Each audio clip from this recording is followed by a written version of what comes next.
നമസ്കാരം.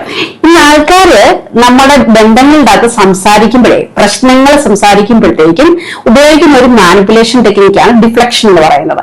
അതായത് അവർ എന്താ ചെയ്യുന്നതെന്ന് വെച്ച് കഴിഞ്ഞാൽ ടോപ്പിക്ക് മാറ്റിക്കൊണ്ട് പോകാന്ന് പറയും. അതായത് നമ്മളൊരു ഒരു പ്രശ്നത്തിനെ കുറിച്ച് സംസാരിക്കുമ്പോൾ ആ പ്രശ്നത്തിനെ കുറിച്ചിട്ടാണല്ലോ സംസാരിക്കുന്നത്. അതിന് പകരമായി പെട്ടെന്ന് നമ്മളൊരു കോംപ്ലിക്കേറ്റഡ് പ്രോബ്ലമാണ് സംസാരിക്കുന്നത്. പക്ഷെ പെട്ടെന്ന് അവര് മൈനർ ഇഷ്യൂസ് സംസാരിക്കുക, ചെറിയ കാര്യങ്ങൾ സംസാരിച്ചു കൊടുക്കുക, അല്ലെങ്കിൽ ആ ടോപ്പിക്കിൽ നിന്ന് അതായത് അവരുടെ ആ അൺകംഫർട്ടബിൾ ആയിട്ടുള്ള ഫീലിംഗ് ഇല്ലാതാക്കാൻ വേണ്ടിയിട്ട് അവർ വേറെ ടോപ്പിക്ക് കൊണ്ടുവന്ന് ആ സംസാരത്തിൽ കൊണ്ടുവരിക.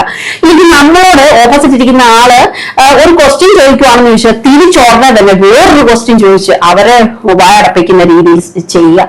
അങ്ങനെ ഈ ടോപ്പിക് ചേഞ്ച് ചെയ്തുകൊണ്ട് ഈ വ്യക്തി ആ ഒരു അൺകംഫർട്ടബിൾ സിറ്റുവേഷനിൽ നിന്ന് രക്ഷപ്പെടാൻ ശ്രമിക്കുന്ന ഒരു പരിപാടി കാണിക്കുന്നുണ്ട്. അപ്പൊ ശരിക്കും പറഞ്ഞാൽ അതൊരു മാനിപ്പുലേഷൻ ആണ്.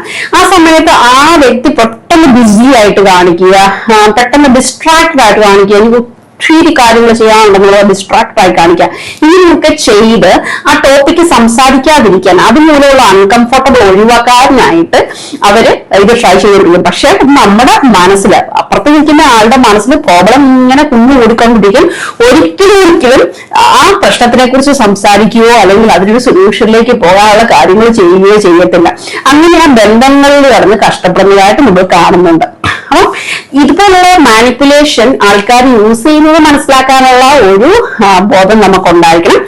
ഓക്കെ, എല്ലാവർക്കും നല്ലൊരു ബന്ധങ്ങൾ ഉണ്ടാവട്ടെ എന്ന് ആശംസിക്കുന്നു. സംസാരിക്കുന്നത് ഡോക്ടർ എലിസബത്ത് ജോൺ ആണ്, life care counselling centre. Thank you so much.